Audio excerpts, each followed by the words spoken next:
លោកអនុទានឆាន់វិរៈគុណនាថ្ងៃនេះ26ខែធ្នូកាន់តែបង្ហាញច្បាស់នៅយុទ្ធសាស្ត្រលើកយកទឹកដីតាមរយៈការចរចាឬហៅថា Creation of Fact on the Ground លោកកំពុងប្រើប្រាស់វោហារសានយោបាយ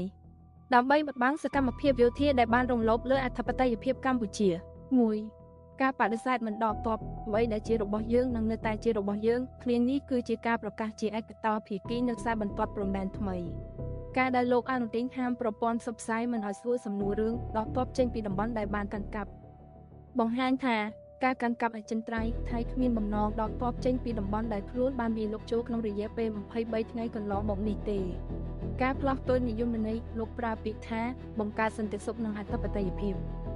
ជំនួសឲ្យពាក្យដកតាមយកដើម្បីបញ្ជាការចោទប្រកាន់ពីសហគមន៍អន្តរជាតិថាជាអ្នកឈ្លានពាន 2. យុទ្ធសាស្ត្រដកទ័ពតាមក្រោយ Wait and See លោកអនុទានបានដាក់លក្ខខណ្ឌថាថៃនឹងរក្សាសិទ្ធិសង្កេតមើលកម្ពុជាសិនបើកម្ពុជាដកទ័ពថៃដកតាមក្រោយអន្តរយោធានេះគឺជាល្បិចដើម្បីឲ្យកម្ពុជាដកទ័ពចេញពីខ្សែត្រៀមជួរមុខមុនដែលអាចធ្វើឲ្យកម្ពុជាបាត់បង់ព្រៀបយុទ្ធសាស្ត្រហើយថៃអាចនឹងបន្តរក្សាវត្តមានយោធានៅក្នុងតំបន់ដែលខ្លួនបានកាន់កាប់នោះជារៀងរហូត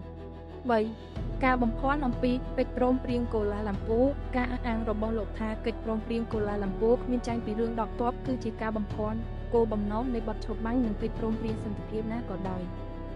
គឺតម្រូវឲ្យភាគីទាំងពីរវិលត្រឡប់ទៅរកស្ថានភាពដើម status quo ante មុនពេលផ្ទុះអាវុធការដែលថៃបដិសេធមិនដកទ័ពចេញពីទីតាំងដែលខ្លួនទើបនឹងវាយកបានមានន័យថាថៃកំពុងហែកស្មារតីនៃកិច្ចព្រមព្រៀងនោះរួចទៅហើយ 4. បញ្ហាមីននៅប្រាសាទតាក្របីលោកអនុទានបានទទួលស្គាល់ថាកម្ពុជាបានដាក់មីនតាំងពីយូរមកហើយប៉ុន្តែលោកបែរជាយកបញ្ហានេះមកធ្វើជាលេសដើម្បីការពារវត្តមានយោធាថៃដោយប្រើហេតុផលថាមិនចាំបាច់បង់សូម្បីតែមួយអ៊ី